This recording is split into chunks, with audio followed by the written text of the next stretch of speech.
Դատավորը անփոփոխ է թողել Գյումրու քաղաքապետ Վարդան Ղուկասյանի Փեսայի Ավետիս Առաքելյանի խափանման միջոցը։ Նա չի կարող լքել երկիրը։ Գյումրու ղեկավարի առաջին տեղակալի օգնական Կարապետ Ղուկասյանի նկատմամբ կիրառված խափանման միջոցը փոխվել է տնային կալանքով, իսկ Գյումրու կոմունալ ծառայության բաժնի պետ Արտյոմ Մկրչյանի խափանման միջոցը փոխարինվել է երկրից բացակայելու արգելքով։ Հունվարի 21-ին Գյումրիում զանգվածային անկարգություններ կատարելու դեպքի առթիվ նախաձեռնված քրեական բարույթի նախագծության ընթացքում նրանց նկատմամբ հարուցվել էր հանրային քրեական հետապնդում։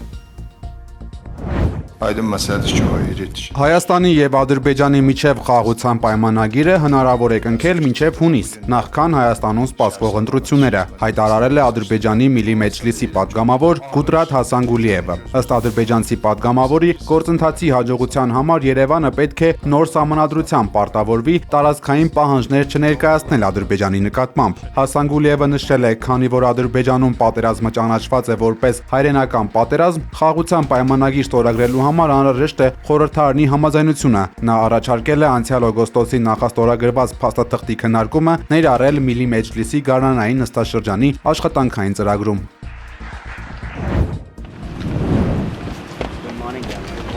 Հայաստան կատարած պաշտոնական այցի շրջանակում Հնդկաստանի զինված ուժերի պաշտպանության շտաբի պետ գեներալ Անիլ Չավհանը հանդիպել է Հայաստանի Հանրապետության զինված ուժերի գլխավոր շտաբի պետ Էդվարդ Ասրյանին։ Կողմերը քննարկել են պաշտպանական ոլորտում երկկողմ համագործակցության ընթացքն ու 2026 թվականի ծրագրերը, ընդգծելով Հնդկաստանի կարևոր դերը Հայաստանի Հանրապետության զինված ուժերի կերպարանափոխման գործընթացում։ Հնդկական պատվիրակության այցի օրակարգն ամփոփվել է Ծիծեռնակաբերդի հուշահամալիրում Հայոց ցեղասպանության զոհերի հիշատակի հարգմամբ։ Բարձրաստիճան զինվորականը գրառում է կատարել պատվավոր հյուրերի հուշամատյանում եւ թանգարանին նվիրել հուշամեդալ։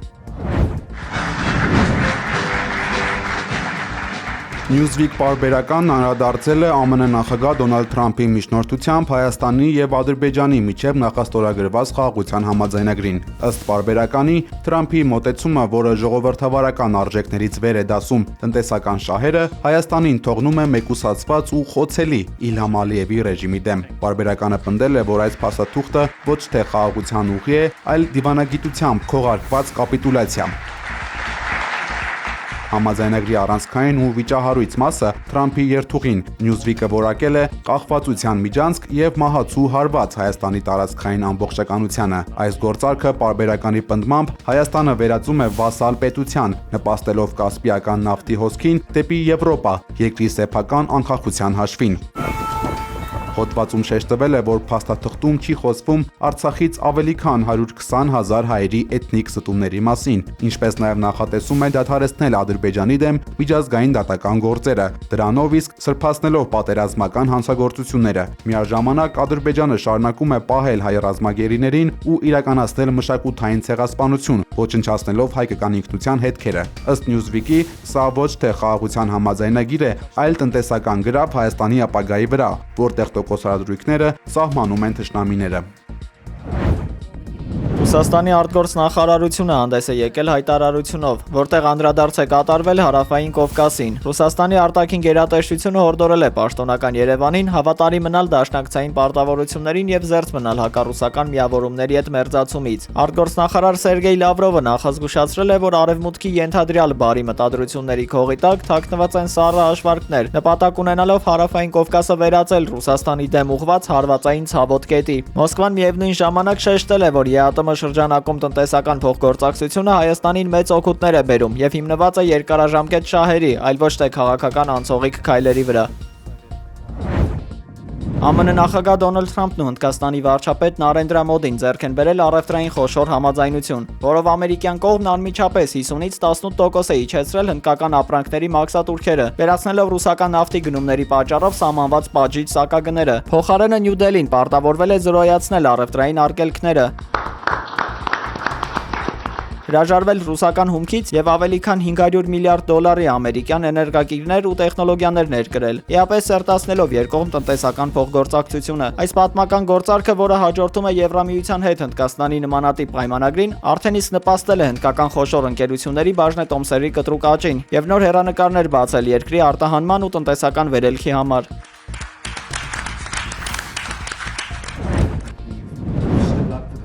ԱՄՆ հատուկ բանագնաց Սթիվ Ուիթքոֆը եւ Իրանի արտգործնախարար Աբբաս Արաղչին ըստ որոշ լրատվամիջոցների փետրվարի 6-ին կհանդիպեն Ստամբուլում։ Նրանք կանցկացնեն բանակցությունների նոր փուլ միջուկային գործարքի շուրջ հնարավոր համաձայնության հասնելու նպատակով։ Ամերիկյան կողմը մինչ այդ մտադիր է նախնական խորհրդատվություններ անցկացնել նաեւ Իսրայելի վարչապետի հետ։ Պաշտոնական Թեհրանը հաստատել է, որ բաց է տարբեր սցենարների քննարկման համար, առանցքային նպատակ դնելով պատժամիջոցների վերացումը։ Այս մոտեցումը համահունչ է նախագահ Դոնալդ Թրամփի ակնկալիքներին։